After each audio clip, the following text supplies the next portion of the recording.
Before a single shot is fired, before a planet even knows it has been condemned, an Imperial Navy warship is already at work, its corridors packed with millions who will never see a star except through iron bars, its decks soaked in oil, incense, and blood, its guns loaded not just with shells, but with entire human lives spent to keep them firing.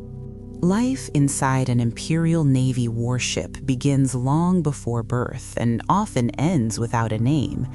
These vessels are not crews strapped to machines. They are civilizations welded into cathedral-shaped hulls kilometers long, drifting through the void for decades or centuries at a time. From the outside, a battleship appears as cold adamantium and gunmetal spires, but within, it is warm, crowded, suffocating, and alive.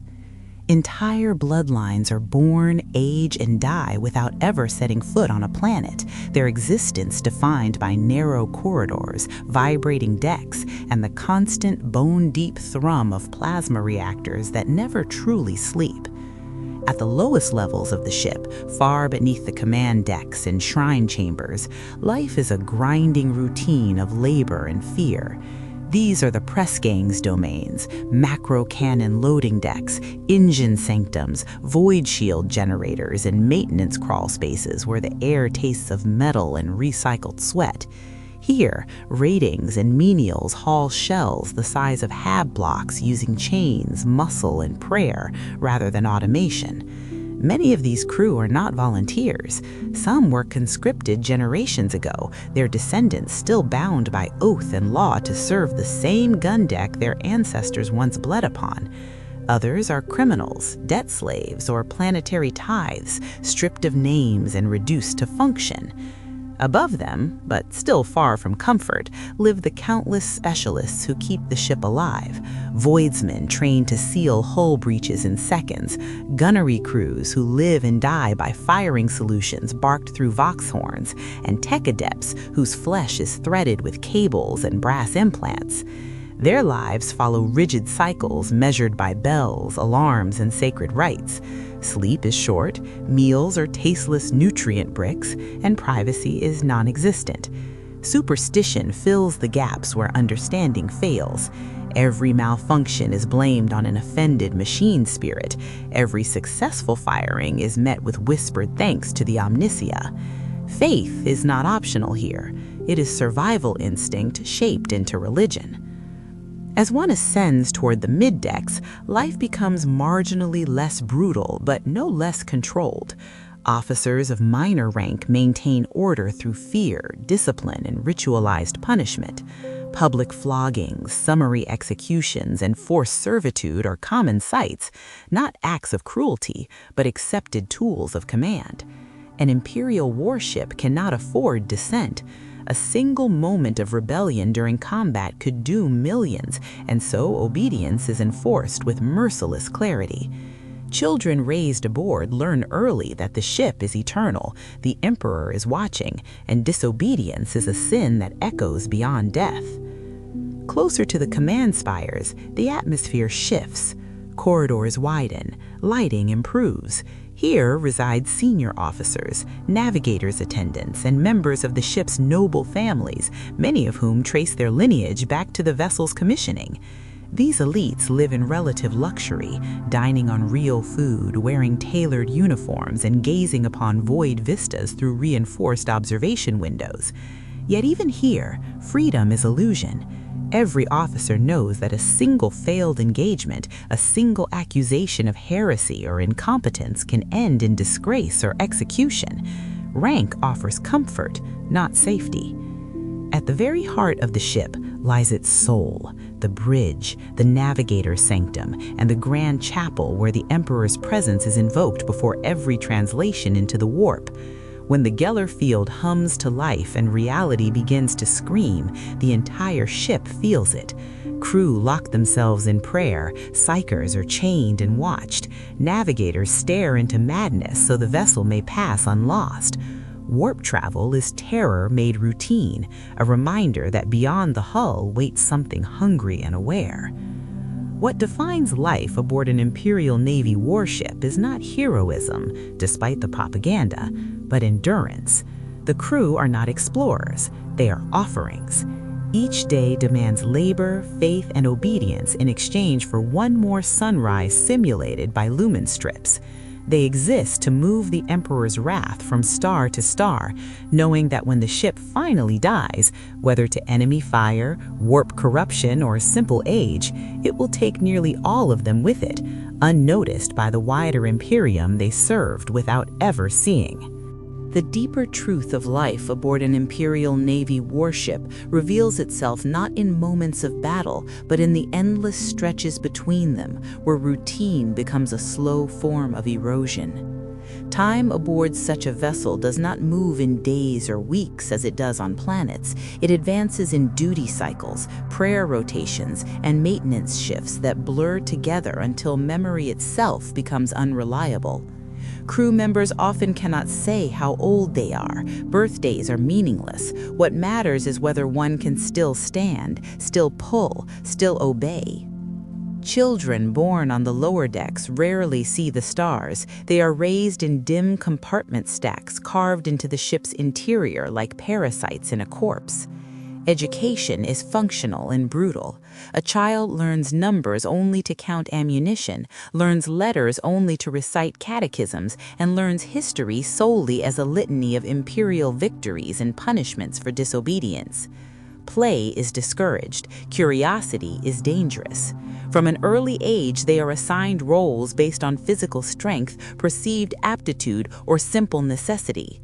Many are chained to the same station for life before they reach maturity, their bodies shaped by labor and malnutrition into something closer to a tool than a human being. Disease is constant. Despite the ship's scale and sacred status, sanitation is uneven at best. Entire sections are sealed off for years after plagues burn through them, their inhabitants either dead or quarantined until silence becomes the only proof of containment. When outbreaks occur, the response is swift and merciless. Compartments are vented into space, corridors are burned clean with promethium. The loss of thousands is considered acceptable if it preserves the vessel's operational integrity. The ship must survive, even if its people do not. Punishment is public and ritualized, not merely to correct behavior, but to remind everyone watching of their place. A missed prayer, a delayed response to an order, or suspicion of warp taint can result in execution carried out beneath icons of the Emperor. Bodies are displayed for days, sometimes weeks, until the lesson is sufficiently absorbed. Fear is not a byproduct of command aboard an Imperial warship. It is a deliberate resource, carefully cultivated and maintained. Even rest is never truly rest. The ship groans constantly, its ancient frame flexing under gravitational shifts, weapon recoil, and warp stress. Alarms sound without warning. Vox orders echo through bulkheads at all hours. Crew sleep in short, shallow intervals, fully clothed, often restrained to prevent injury during sudden maneuvers.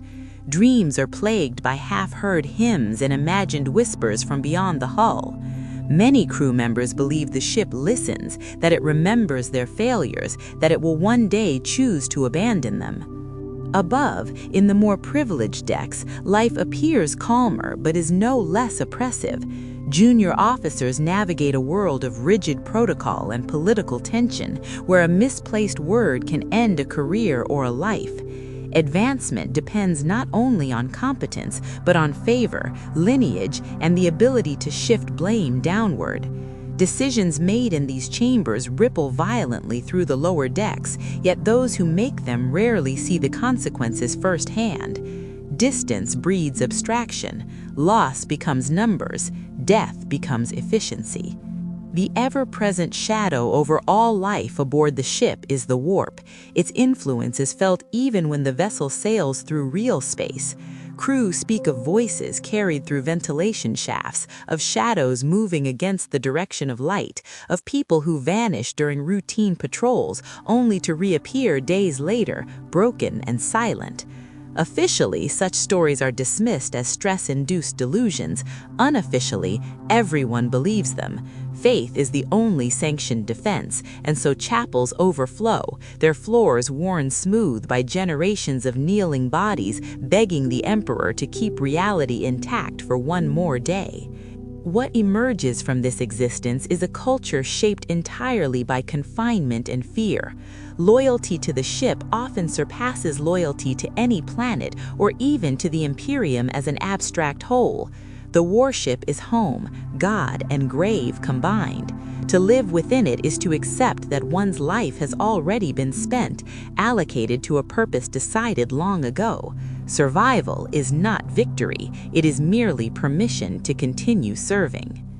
As existence aboard an Imperial Navy warship grinds onward, a strange psychological fracture begins to form among its people, one that no discipline code or prayer can fully mend. The ship does not merely confine bodies, it reshapes minds. Over years of isolation, generations of crew develop a worldview where the void outside the hull feels less alien than the idea of open skies. Many Voidborn experience panic when shown planetary imagery, their instincts rejecting horizons that do not curve inward or ceilings that do not press close. The ship becomes the only reality that feels safe, even as it slowly consumes them. This distortion is reinforced by the constant presence of ritual. Almost every action aboard is wrapped in ceremony, not for beauty or meaning, but to impose structure on chaos. A valve is not turned, it is anointed and coaxed. A cannon is not loaded, it is awakened through chant and blood. Over time, these rituals blur into reflex. Crew members perform them automatically, often without understanding their original purpose. Meaning is replaced by habit, and habit becomes survival.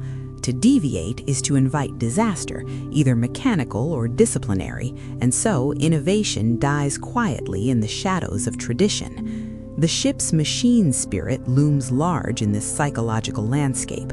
Official doctrine teaches that it is a sacred presence deserving respect, but among the crew, belief goes further.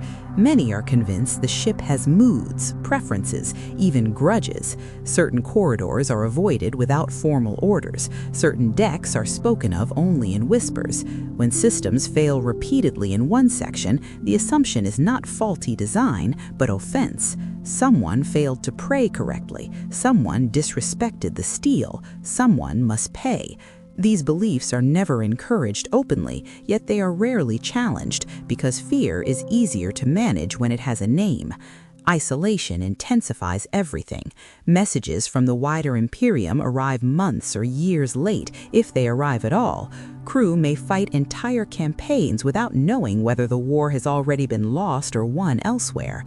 This disconnect breeds a quiet despair, a sense that their sacrifices dissolve into an uncaring void. To cope, many turn inward, forming microcultures tied to specific decks or functions.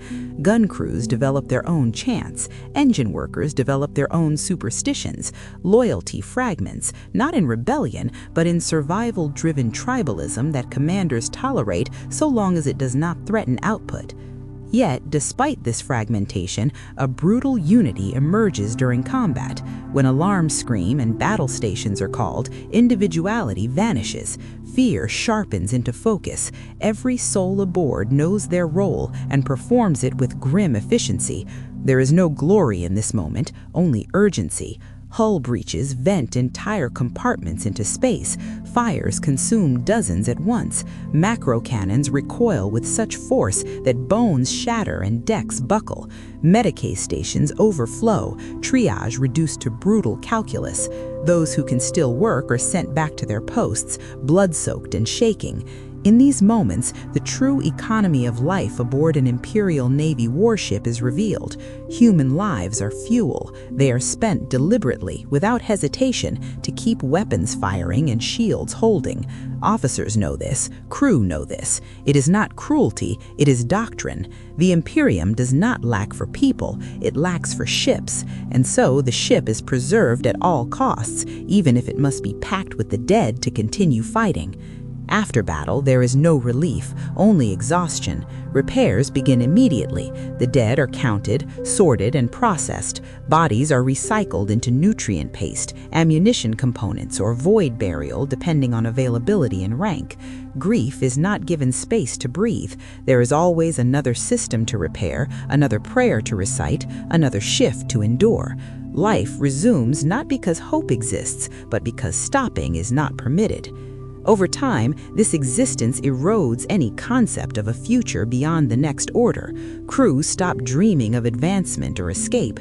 They dream instead of maintenance cycles without incident, of alarms that remain silent, of one interrupted sleep period.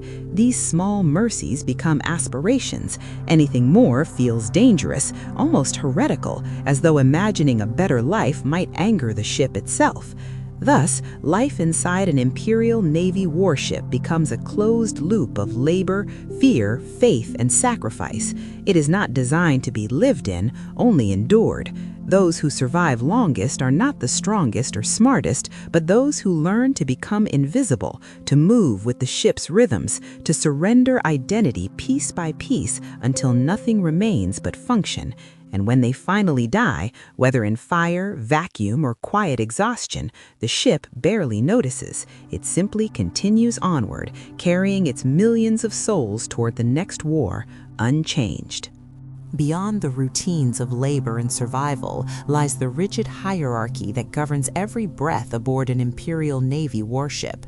Rank is not merely authority here. It is a physical force that shapes how one walks, speaks, eats, and even thinks.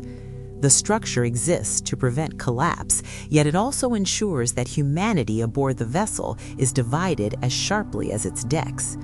From the moment a crew member understands language, they understand where they stand, and more importantly, where they never will. For the lowest ranks, hierarchy is experienced as distance. Orders descend through layers of command without explanation, stripped of context until they become simple imperatives: pull, seal, load, pray. Questioning is unthinkable. Most ratings never see the officers whose decisions dictate their survival. Commands arrive through vox relays, shouted by intermediaries who themselves rarely understand the broader tactical picture. This separation is intentional. Knowledge is power, and power is tightly rationed. To know too much aboard a warship is to become dangerous. Petty officers and deck masters form the ship's true spine. They are close enough to the labor to enforce discipline personally, yet elevated enough to wield authority with brutality. Many began as ratings themselves, hardened by years of suffering that curdled into resentment. They rule through familiarity with pain, knowing exactly how much pressure a body or mind can take before breaking. Their loyalty is to the ship and to their own survival within it, not to ideals or distant imperial dogma. Mercy is a luxury they cannot afford. Higher still, commissioned officers inhabit a world governed by protocol rather than muscle. Their days are consumed by reports, calculations, and rituals of command that transform human lives into abstractions. Casualty numbers replace faces. Ammunition expenditure outweighs moral consideration. These officers are trained to think this way, taught that hesitation kills more surely than cruelty. Yet the burden of command leaves its mark. Many develop rigid emotional detachment, while others cling to ceremony and tradition as shields against guilt. A few crack under the weight, their failures quietly erased by reassignment or execution. At the apex of this structure stands the ship's captain, a figure both distant and omnipresent. To most aboard, the captain is less a person than a symbol, glimpsed only during rare ceremonies or through grainy pict feeds. Their authority is absolute. A single command can condemn entire decks to death without consultation or justification. This power is sanctioned not merely by imperial law, but by necessity. In void warfare, delay is annihilation. The captain's word must be final, unquestionable, and obeyed instantly. Yet even the captain is not truly free. They answer to Admiralty, to the Adeptus Terra, and ultimately to the Imperium's endless war machine. Political pressure, rivalries, and ancient feuds follow them even into the void. Decisions are scrutinized long after battles end, often by individuals who were never present to witness the cost. Victory that wastes too many resources can be punished as harshly as defeat. Survival alone is not enough. It must be achieved efficiently, correctly, and in alignment with doctrine. Navigators, though not part of the formal command hierarchy, occupy a unique and unsettling position. Mutated, isolated, and indispensable, they are treated with a mixture of reverence and fear. Their sanctums are guarded, their movements restricted, their existence tolerated only because without them, warp travel is impossible. Crew avert their eyes when navigators pass. Officers speak to them carefully, knowing that offense could doom the ship. This fragile balance of dependence and distrust underscores a broader truth. Aboard a warship, usefulness determines worth. Hierarchy aboard an Imperial Navy vessel is not designed to uplift or inspire. It exists to maintain function under impossible conditions. Compassion is inefficient. Equality is dangerous. Every layer of authority exists to absorb pressure from the layer above while crushing the one below. The result is a system that endures, even thrives, on human suffering, converting obedience into stability and fear into order. For those trapped within it, advancement is rare and often meaningless. Promotion brings marginal comfort at the cost of increased responsibility and moral compromise. Many who rise wish they had not, haunted by the knowledge that survival now depends not just on endurance, but on decisions that will kill others. In this way, the hierarchy ensures complicity. No one remains innocent for long. Life aboard an Imperial Navy warship is thus governed not by hope, but by structure. The hierarchy is a cage as vast as the ship itself, invisible yet unbreakable. To live within it is to accept one's place, to internalize command until obedience feels natural, even righteous.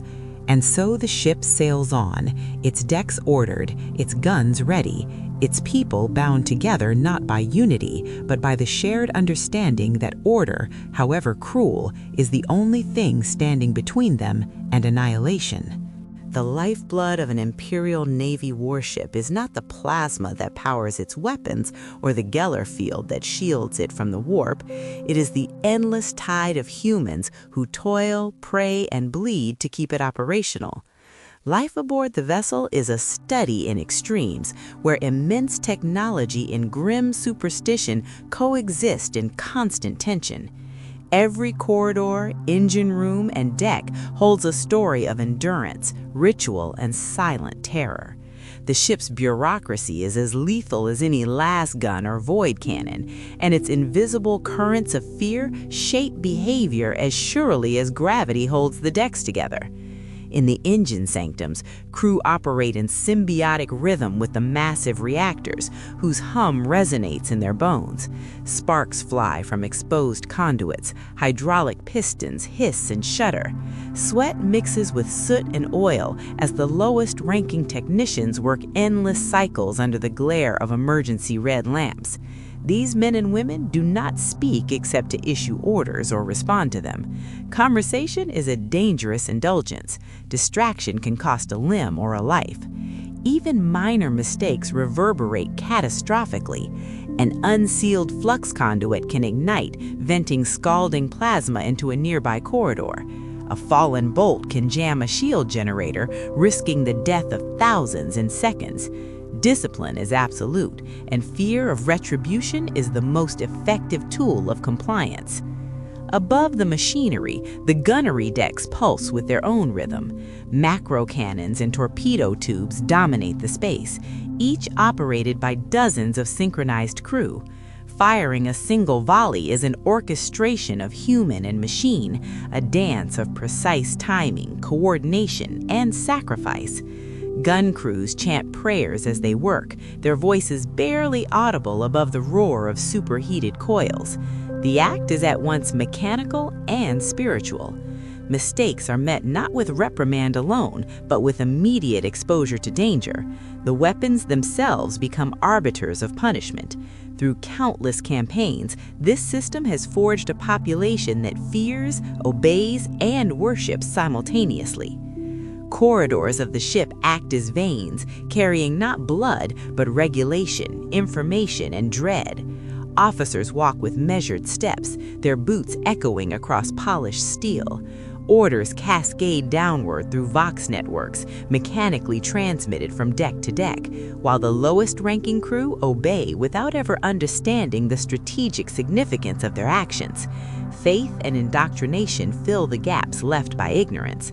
Sacred icons line the walls, interspersed with servitors performing maintenance with tireless precision. The line between living and machine blurs. Human lives are reduced to units of efficiency, their existence justified only by the continued operation of the ship. Nutrition and health are tightly controlled. Mess halls are functional spaces where nutrient bricks replace culinary ambition. Water is rationed. Medicae officers are overworked, constantly triaging the wounded from both combat and labor accidents. Disease is managed with harsh pragmatism. Outbreaks are stamped out quickly, with quarantine, purging, or even wholesale venting into space. The concept of comfort or recovery is foreign. Survival is the sole benchmark. Despite this brutality, there is a grim poetry to life aboard the vessel. Crew develop idiosyncratic rituals to maintain sanity, small superstitions, personal prayers, whispered chants in empty corridors. A prayer to the Emperor might accompany every seal of a reactor hatch. A minor ceremonial gesture might prevent a cannon from jamming. Over decades, these habits harden into tradition, the very skeleton of daily life. The rituals themselves become as crucial as skill or strength. Psychological stress is omnipresent. Crews sleep in shifts, often in standing bunks or narrow alcoves that barely contain the human form. Dreams are haunted by mechanical sounds, alarms, and echoes of the past. Many are haunted by memories of worlds they will never see, of families they never knew. Isolation from the wider Imperium amplifies this, creating generations who know nothing but the ship. Yet, in this confinement, humanity's tenacity manifests. Communities form, minor bonds forged in shared suffering. Yet, these are fragile, constantly tested by the demands of the ship and the ever-present shadow of the warp. Life aboard an Imperial Navy warship is ultimately a negotiation between mortality and duty, isolation and necessity. Each person understands their expendability, yet continues regardless. Every moment is measured, monitored, and manipulated. In this crucible, humanity adapts, bends, and survives, but it does so not because it is heroic, but because obedience, fear, and ritual have been welded into its very psyche. The ship is not merely a vessel, it is a crucible where human will is burned, reforged, and consumed in service of something far larger than any individual.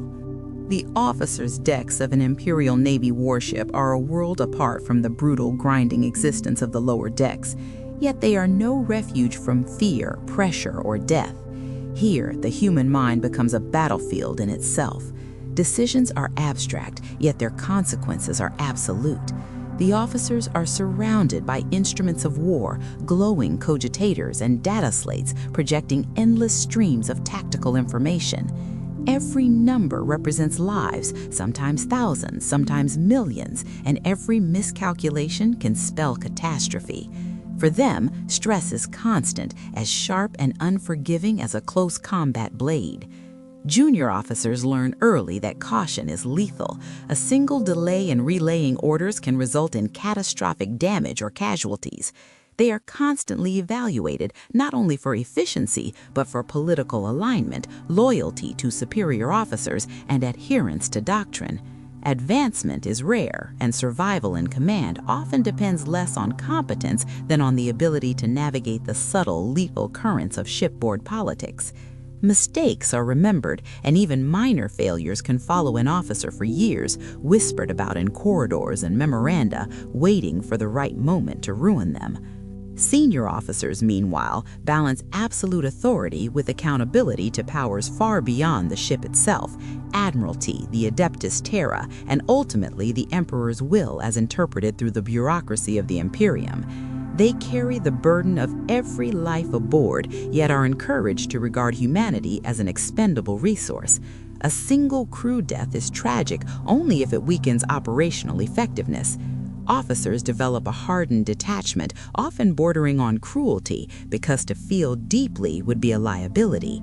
Yet beneath the surface, many harbor private guilt, the silent weight of lives lost under their orders, a burden mitigated only by ritual, superstition, and the strict observance of ceremonial hierarchy.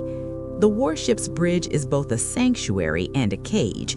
Here, officers are surrounded by the most sophisticated technology the Imperium can muster, instruments that allow them to move entire fleets, coordinate massive barrages, and navigate the warp.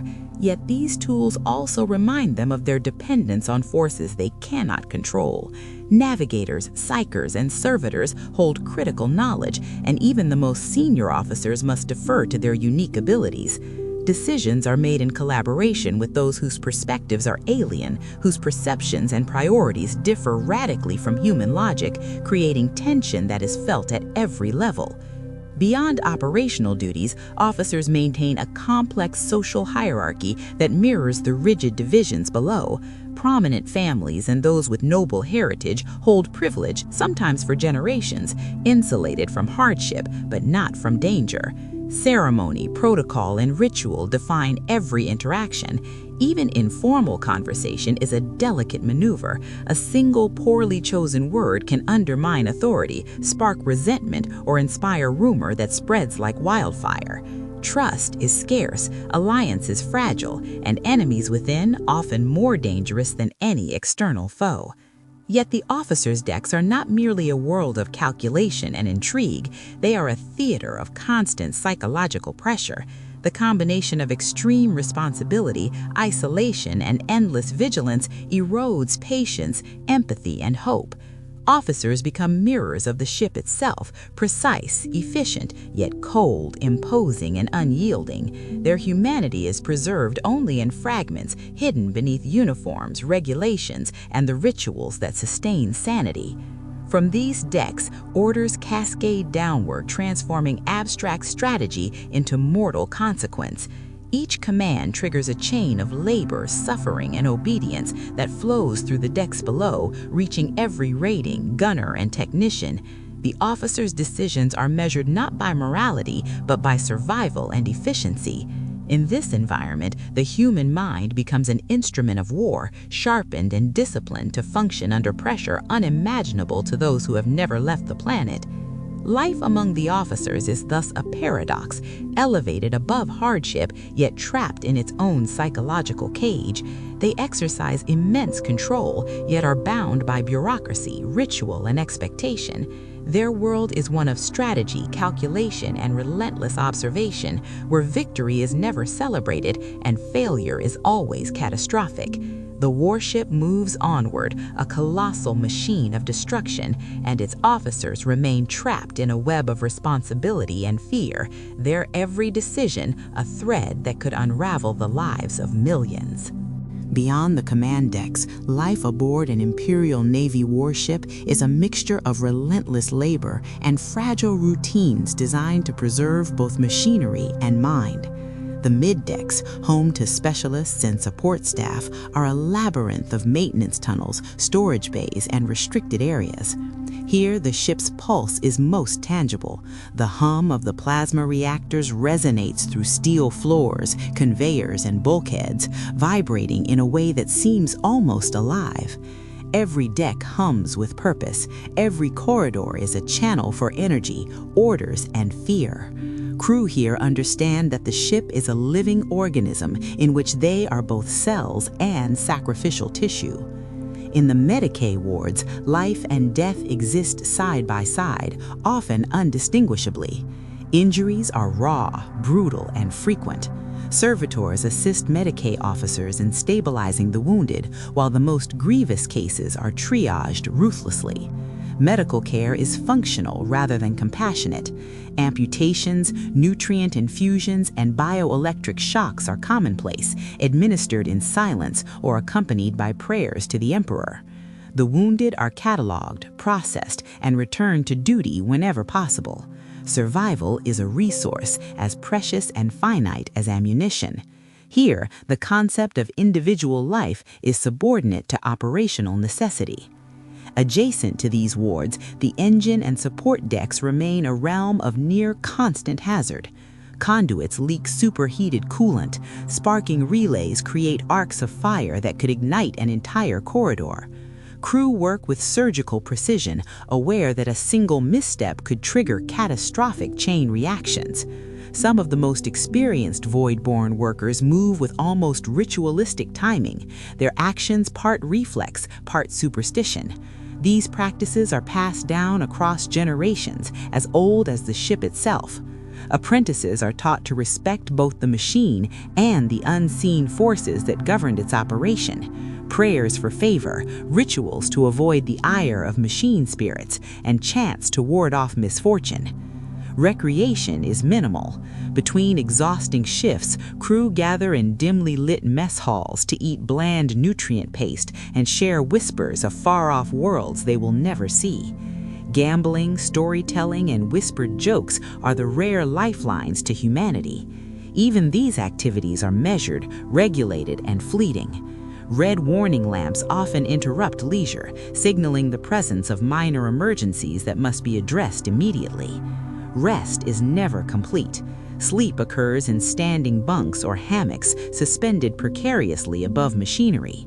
Dreams are haunted by alarms, creaking metal, and the shadow of the void beyond the hull. The mid-decks are also the locus of social stratification. Skilled technicians, Medicae officers, and specialized gunners develop informal hierarchies, small islands of status maintained through knowledge, reputation, and performance. Yet these micro-alliances are fragile. Rivalry, envy, and the threat of accusation loom perpetually. A single error or perceived slight can result in immediate reassignment, punishment, or even execution. In this way, social structure reinforces discipline and obedience, embedding fear in every interaction. Psychological stress is omnipresent. Crew members are constantly evaluated, both formally and informally, for competence, loyalty, and composure. Stress manifests in unusual ways: compulsive maintenance of equipment, obsessive repetition of prayers, or silent mutterings to stave off panic. The mid-decks are where most of the ship's casualties occur, not from battle, but from accidents, fatigue, and warp-induced hallucinations. The human mind is fragile, and the ship's environment is designed to test its limits continuously. Yet for all its brutality, there is an undeniable cohesion here. These decks are the circulatory system of the vessel, connecting gun decks, command spires, and engine sanctums. Crew members know instinctively how to operate in unison. When a crisis arises, the vessel becomes a single organism, each person an appendage that moves without hesitation. Chaos is rare because routine is enforced at every level through fear, ritual, and sheer necessity. In this way, the mid-decks exemplify the paradox of life aboard an Imperial Navy warship. It is simultaneously suffocating, violent, and breathtakingly efficient. The mid-deck crew survives not because of heroism or courage, but because they have adapted. Their humanity is compressed into efficiency and ritual, their will reshaped by the ship into obedience and endurance. In doing so, they ensure that the warship, immense, eternal, and indifferent, continues its relentless path through the void, carrying them with it towards battles they will never fully comprehend and victories they may never witness. Life on the upper mid-decks of an Imperial Navy warship is a study in contrasts, where duty, ritual, and fear intersect with rare glimpses of autonomy and camaraderie. These decks house specialists whose roles are critical to the ship's continued operation: gunners, comms officers, navigational aides, psychers under strict supervision, and technicians maintaining vital support systems. Each individual is indispensable, yet expendable, a paradox that defines every moment of existence aboard the vessel. The gunnery crews operate in a state of constant vigilance. Macro cannons, torpedo tubes, and missile arrays require precision beyond human endurance. These weapons are not just tools, they are extensions of the crew's own bodies, and failure carries immediate consequences. Teams practice coordinated firing drills daily, often repeating sequences hundreds of times to achieve the perfect rhythm. They move like clockwork, synchronized to the ship's vibrations, chanting prayers or invoking the Emperor silently to protect themselves and their craft. The smallest error can result in catastrophic misfire, hull breaches, or the death of dozens. Psychers, meanwhile, live under the tightest constraints. Even minor psychic activity is monitored constantly. Chains, psychic dampeners, and wards ensure that no uncontrolled manifestation of the warp occurs. To mismanage even a fraction of their power is to risk the lives of the entire vessel. Yet within these strictures, a delicate balance of fear and awe exists. Psychers are simultaneously revered and feared by other crew members, their presence a reminder that the void is alive with forces far beyond comprehension. Interaction with them is strictly formal, a mix of caution and ritual that underscores the dangers inherent in the ship's operation. Support specialists, Medicaid aides, and logistics personnel sustain the hidden life of the vessel. They manage food supplies, purify water, repair damaged conduits, and tend to the countless minor injuries that are inevitable in such a harsh environment. These roles may seem mundane, yet their absence would bring rapid collapse. Each action, each maintenance cycle is a thread holding together an intricate web of human and mechanical effort. Despite the monotony, there is a grim pride among these crews, born not of comfort, but of knowing that their work preserves the lives of millions above and below them. Even in these semi-privileged spaces, the psychological toll is immense. Sleep remains fragmented, meals are functional, not nourishing. Isolation from the wider Imperium continues, fostering a sense that the ship itself is the only world that exists. Crew members develop microcultures, shared habits, and quiet superstitions to maintain sanity. Some whisper prayers to the Emperor when sealing engine hatches. Others perform small rites before initiating cannon fire. Over time, these rituals become inseparable from daily function. Faith and labor merge, forming a single rhythm that defines life aboard the vessel. Social hierarchy on these decks is subtle but omnipresent. Experience, competence, and lineage grant status, but only superficially. True authority remains with the officers above, and ultimate survival depends on obedience, timing, and ritualized adherence to procedure. Minor conflicts and rivalries flare often, but they are constrained by the broader necessity of order. Cooperation is not voluntary, it is enforced by circumstance, fear, and the knowledge that a single mistake can annihilate an entire crew section. Despite the relentless oppression, these decks are where the ship shows its capacity for quiet, eerie beauty. During moments of downtime, red emergency lights bleed through the corridors, casting elongated shadows across machinery polished to reflect the dim lumens. Smoke drifts from vented exhausts, mixing with incense from small chapels tucked into maintenance tunnels. Crew pause briefly to bow heads, exchange a silent nod, or recite whispered prayers to ward off misfortune. These fleeting moments humanize the cold steel around them, a reminder that even in a vessel designed for war, humanity persists in small, fragile forms. Yet the imperatives of the ship leave no room for complacency. Every crisis, whether a reactor fluctuation, a breached hull section, or a malfunctioning gun, demands immediate response. Efficiency, discipline, and obedience are paramount. Crew are molded by this environment, their instincts sharpened to the rhythms of the ship. Humanity survives here not in comfort, but in adaptation. The vessel's relentless passage through the void, accompanied by its constant demands, forges a life defined by endurance, ritual, and unwavering focus.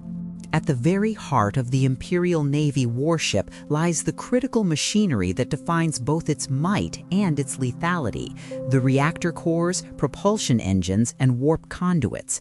These are not merely tools of war, they are the vessel's beating heart, demanding constant attention, precise care, and reverent fear. Crew assigned to these sections understand that a single miscalculation could ignite a chain reaction capable of obliterating entire decks. It is an environment where every motion carries weight and where the line between life and death is as narrow as a plasma conduit.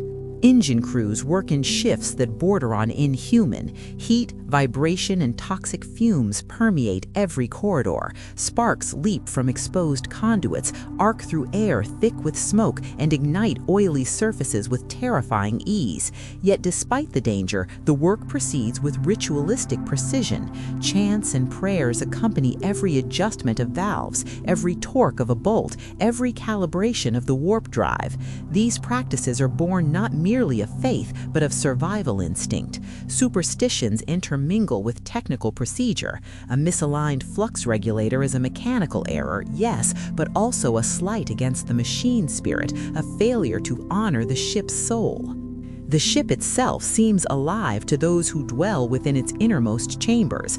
Conduits pulse as if with heartbeat, engines groan under stress, and vibrations travel through the decks like nerve impulses.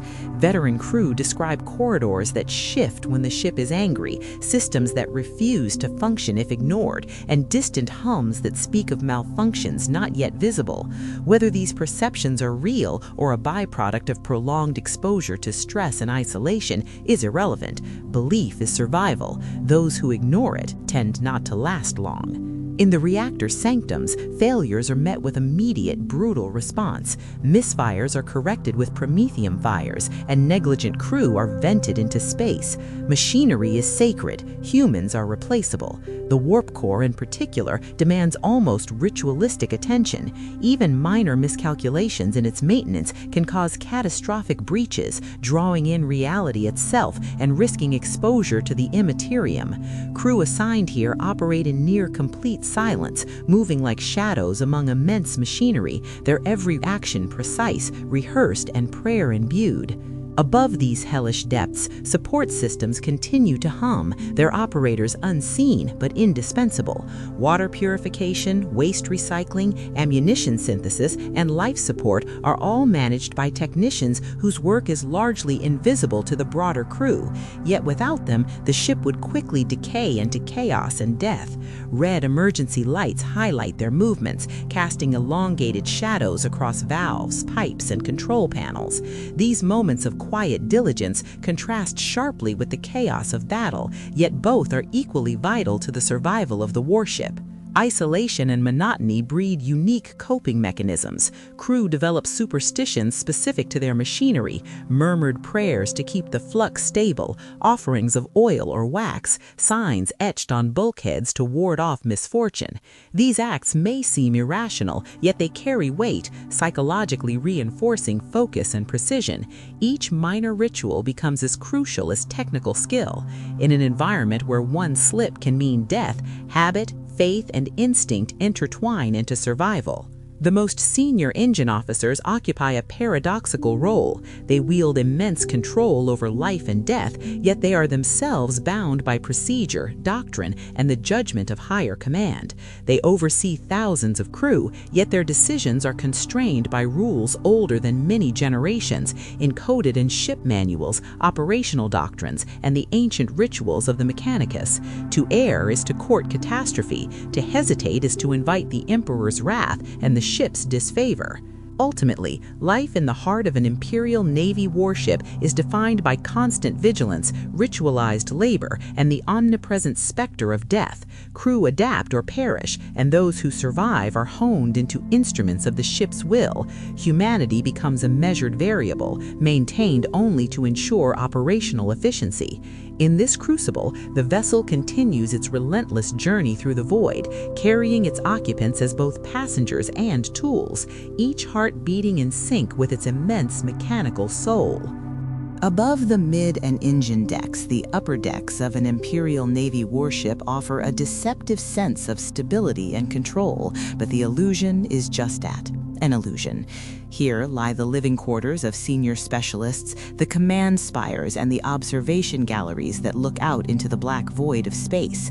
These spaces are quieter than the engine decks or gunnery bays, but the pressure is no less intense.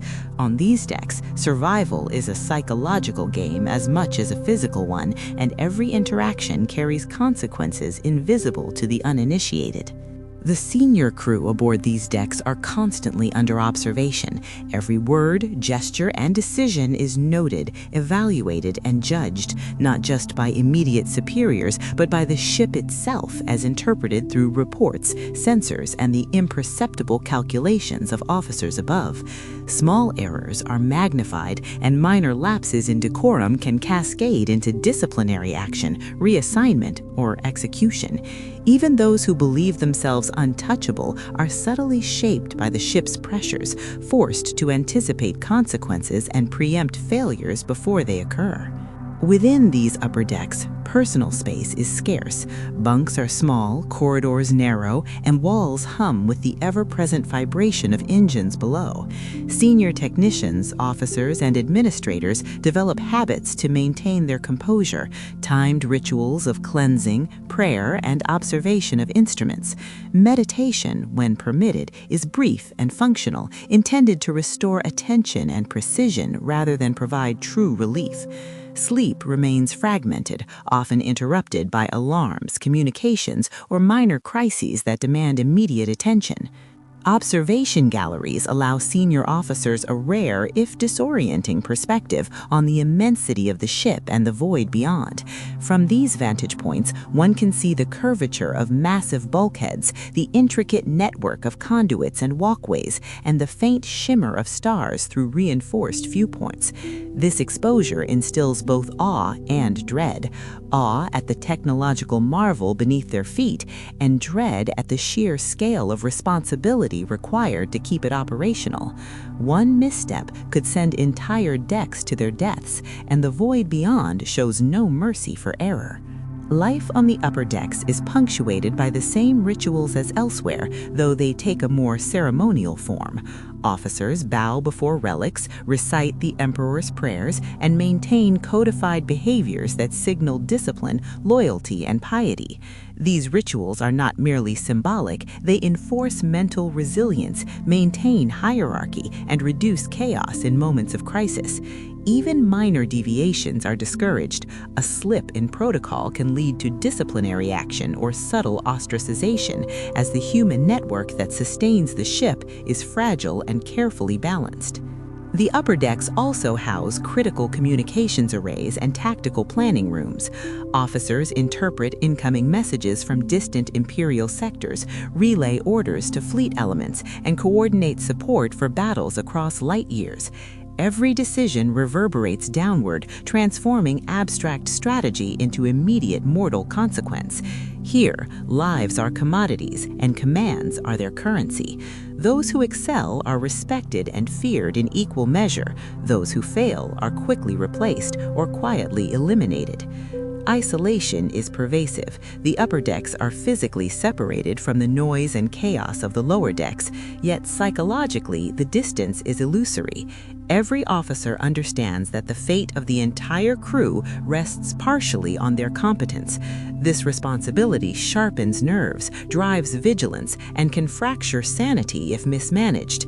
Superstition and ritual again play a role here. Subtle gestures, careful alignment of instruments, and prayers to the Emperor are woven into daily routines, offering reassurance and structure amid the relentless, impersonal machinery of war. Thus, the upper decks are a theater of control, observation, and psychological endurance. Crew here are privileged in the sense that they are less likely to face immediate physical danger, yet their minds endure constant stress. They are the architects of function, the interpreters of chaos, and the bearers of responsibility that stretches from the reactor cores to the outermost gun turrets. Life aboard the upper decks is a delicate dance between precision and peril, where human adaptability is tested as rigorously as the vessel itself. Life on the upper decks is punctuated by the constant hum of machinery and the invisible weight of the ship's bureaucracy. Here, every decision is multiplied in consequence, and every error echoes through the ranks below. Officers and senior specialists must maintain not only operational efficiency, but also the fragile cohesion of the crew. They are mediators, disciplinarians, and arbiters of life and death, often simultaneously. Even routine tasks are laden with consequence, and the margin for error is vanishingly small. Within the officers' quarters, the veneer of civilization barely conceals the psychological strain. Meals are taken in silence, consumed with mechanical efficiency. Conversations are cautious, carefully measured for tone and content, as even a seemingly trivial comment can be interpreted as dissent or insubordination. Privacy is virtually non-existent. Walls are thin, doors are rarely closed, and informants report minor infractions upward. Sleep is precious, often short and frequently interrupted by alarms or the mental replay of strategic decisions. Dreams, when they come, are haunted by the memory of lives entrusted to one's judgment. Above the hum of life support systems and engine vibrations, the observation galleries offer the crew a rare but unsettling glimpse of the void. Stars and distant planets seem impossibly small, their light faint against the immense darkness. The silence is both beautiful and terrifying. It serves as a constant reminder of the ship's isolation and the fragility of human life within the void.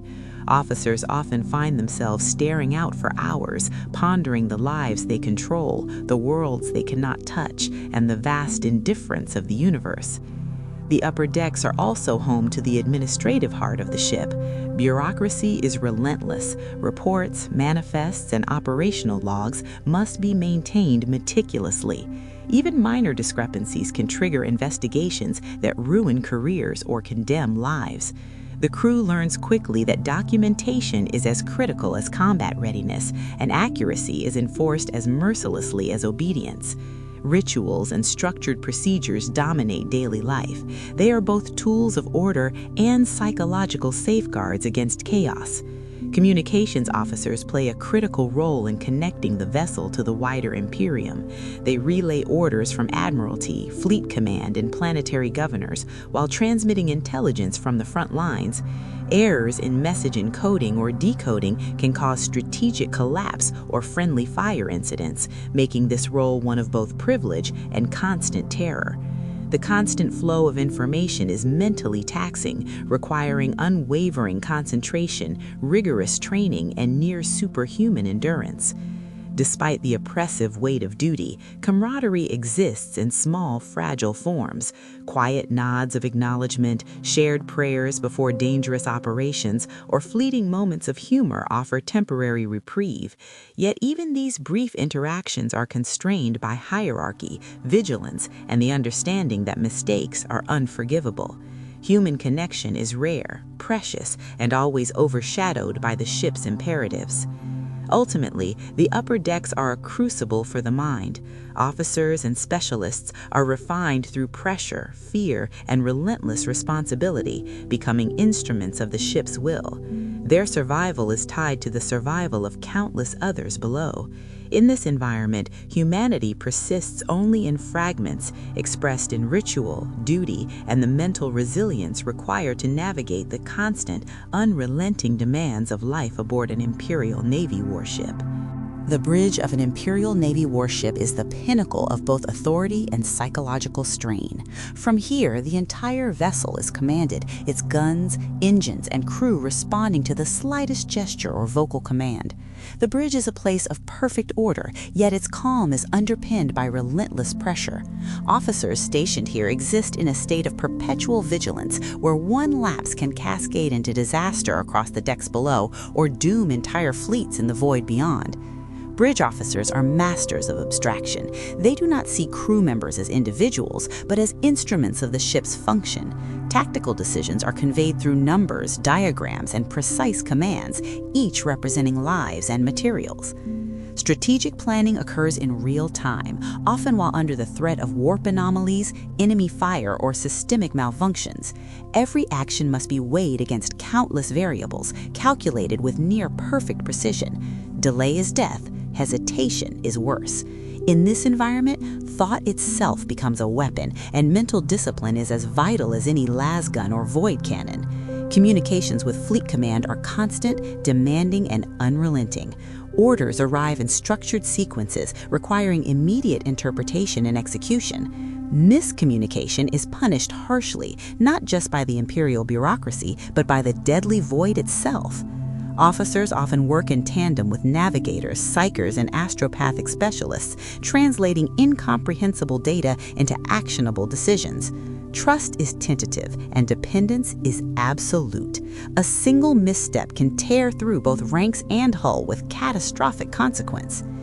Even amidst this unyielding pressure, moments of surreal beauty persist. Observation ports frame stars and nebulae with crystalline clarity, their serene light a stark contrast to the mechanical heart of the vessel. Officers occasionally pause, their eyes reflecting distant worlds and silent voids, aware of their fragile position between awe and terror. Yet these moments are fleeting. Orders, alarms, and the vibrations of the ship's engines intrude relentlessly. There is no respite, only brief glimpses of perspective before duty demands focus once more. Ritual and protocol dominate every interaction on the bridge. Gesture, posture, and language are codified, ensuring the continuity of authority and the integrity of command.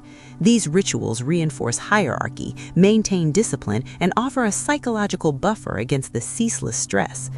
Officers bow before icons of the Emperor, recite prayers of protection, and mark shifts with symbolic actions that blend piety with pragmatism. Even in these moments, the weight of responsibility never lifts. Ritual is survival. Yet beneath the structure, tension simmers. Rivalries, ambition, and fear coexist with professional duty. Officers jockey subtly for influence, aware that their reputation is both shield and sword. Decisions are scrutinized, often posthumously by authorities they may never meet. Success is measured in survival, efficiency, and minimal loss, while failure carries permanent consequences. In this crucible, humanity is compressed, refined into discipline, vigilance, and relentless competence. Finally, the bridge embodies the paradox of life aboard an Imperial Navy warship: supreme control over chaos, yet absolute vulnerability to it. The crew here commands the immense power of the vessel, yet they themselves are trapped within the ship's unyielding structure, subject to both its machinery and its rituals.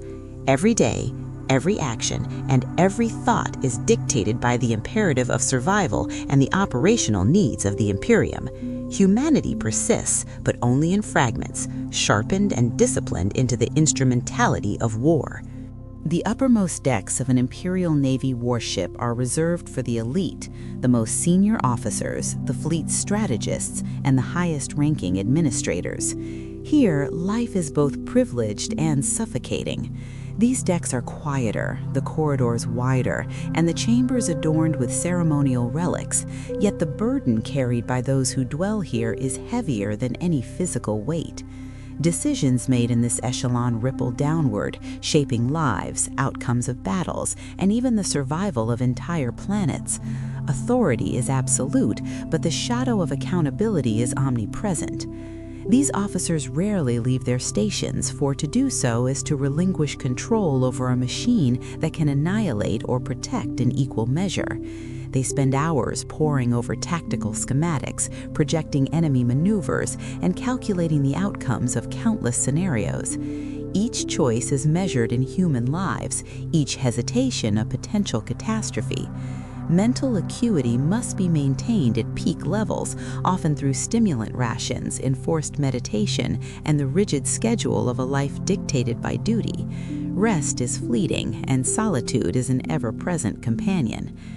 Even in their relative comfort, superstition and ritual are paramount. Statues of the Emperor, relics of sainted heroes, and ceremonial weapons line the walls of chambers, all invoked not only as symbols of faith, but as anchors for focus and discipline. Officers bow before these icons, recite silent prayers, and perform small rites before making decisions that could decide the fates of thousands. These practices are deeply ingrained, an inseparable part of life aboard the vessel. Their absence is unthinkable, for the psychological strain of command demands such stabilizing rituals. The upper decks also function as a nexus of intelligence. Astropathic communications, data from reconnaissance vessels, and reports from planetary garrisons converge here, allowing officers to direct the ship with unprecedented awareness. Yet, even with this flood of information, the human mind is finite. Officers must filter, interpret, and act upon incomplete data, aware that misjudgment can cascade into the deaths of crew, civilians, and allied forces. The weight of these responsibilities presses on every thought, shaping perception, and often eroding compassion in favor of cold efficiency. Despite the structured hierarchy, human frailty remains. Officers face isolation, stress, and the constant specter of mortality. Even the most experienced are subject to lapses in judgment, fatigue, and the psychological effects of extended confinement. To cope, many turn to ritual, meditation, or private contemplation, seeking solace in the smallest semblances of order and control. Moments of camaraderie exist, but are fleeting. Trust is conditional, and vulnerability is a liability. Observation points on these decks offer stark reminders of the void. Through reinforced viewports, officers witness the stars stretching into infinite darkness, the faint glimmer of distant nebulae, and the vast emptiness where a single miscalculation could end all life aboard. These vistas inspire awe, humility, and fear in equal measure. Officers internalize the void's lessons. Control is necessary, vigilance is paramount, and the smallest error can render even the greatest power meaningless. Life on the uppermost decks is a paradox, elevated above immediate danger, yet trapped within a web of responsibility, expectation, and constant surveillance. The elite may command, but they remain bound by the same machine, ritual, and hierarchy that shapes every other life aboard the vessel. Humanity is preserved only in fragments, compressed into skill, discipline, and the relentless execution of duty. Here, survival is measured not in years lived, but in crises averted, orders executed flawlessly, and the unwavering continuation of the vessel's journey through the void. Within the uppermost decks, the senior officers' routines are a relentless cycle of observation, analysis, and command.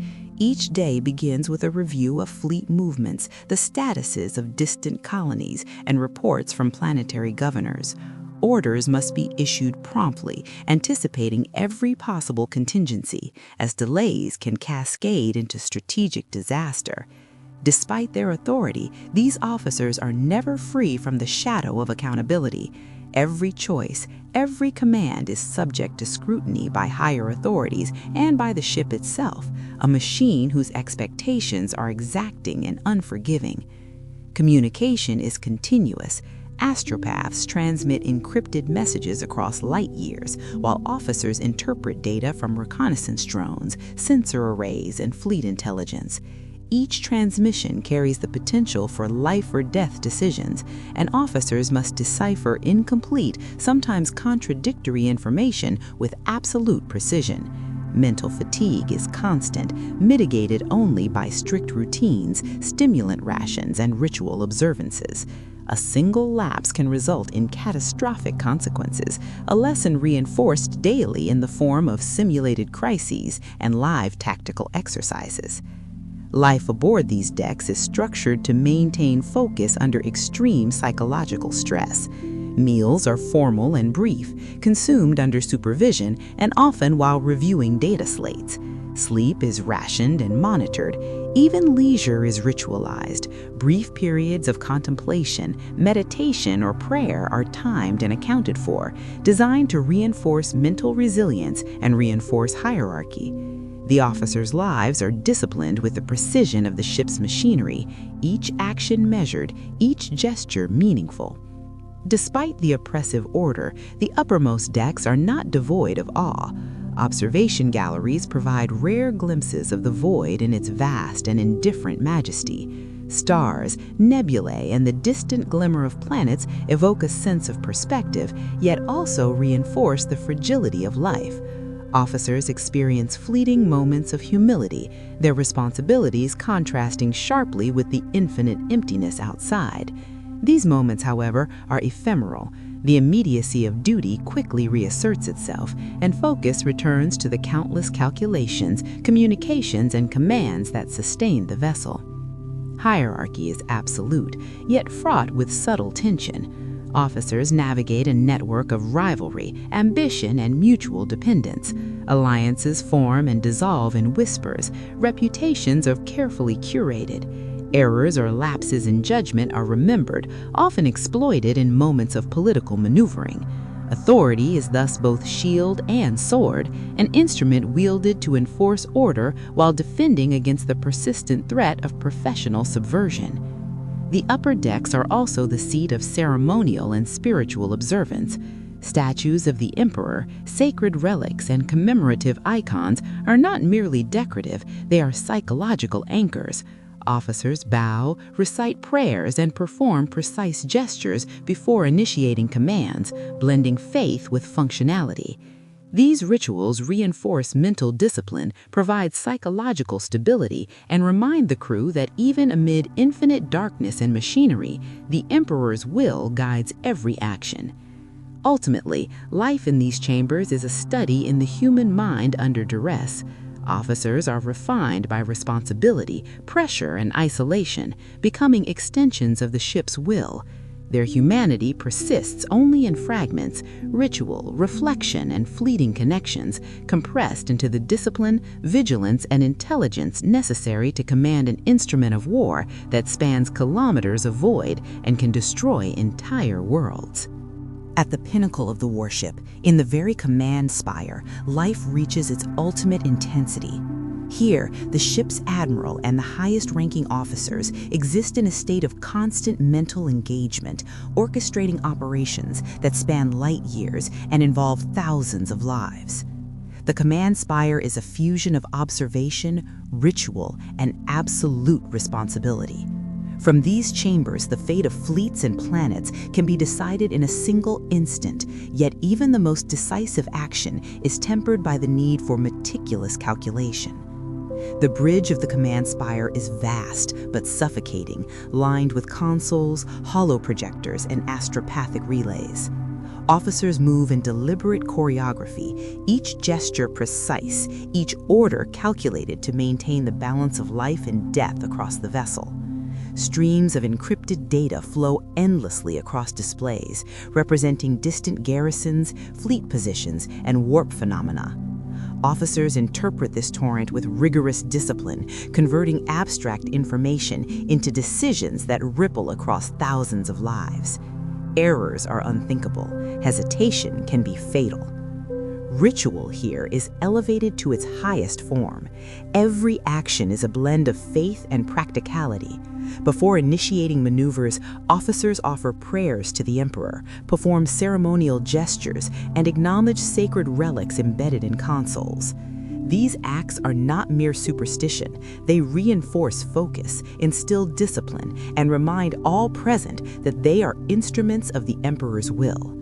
The boundary between piety and duty is indistinct. Both are essential for survival. Communication across the ship and the wider Imperium is unceasing. Astropaths relay messages from planetary governors, fleets, and distant command stations. Data streams from reconnaissance drones and sensor arrays must be interpreted in real time. Orders are issued, modified, and confirmed in a constant feedback loop, each decision influencing countless lives. The weight of authority is immense, and the psychological toll is relentless. Officers cope through ritual, meditation, and an unyielding adherence to protocol, suppressing fear and fatigue beneath layers of discipline. Isolation is profound at this level. Despite being surrounded by staff, officers are ultimately alone in bearing responsibility. Decisions are theirs and theirs alone. No delegation can relieve the consequences. Sleep is fragmented, if not non-existent, and moments of respite are fleeting. Even the observation galleries, offering glimpses of the endless void, serve as reminders of vulnerability rather than comfort. The stars are beautiful, yes, but indifferent. The void cares not for life, for achievement, or for failure. Yet amidst this pressure, a strange clarity emerges. Officers develop near superhuman focus, perceiving the vessel as a living entity, each section interdependent, each crew member a cog in an immense machine. Success is measured not in personal glory, but in the flawless execution of the ship's purpose. Humanity is preserved only in fragments, ritual, duty, and fleeting human connection. But these fragments are sufficient to sustain life and function under extreme conditions. Ultimately, the uppermost command spire embodies the essence of life aboard an Imperial Navy warship, a crucible of intellect, faith, and endurance. Authority, responsibility, and survival are inseparable. Every decision, every gesture, every thought is shaped by the imperatives of the vessel, the demands of the Emperor, and the ceaseless, indifferent expanse of the void beyond. Humanity survives here only because it is disciplined, focused, and entirely bound to the will of the ship and the Imperium it serves.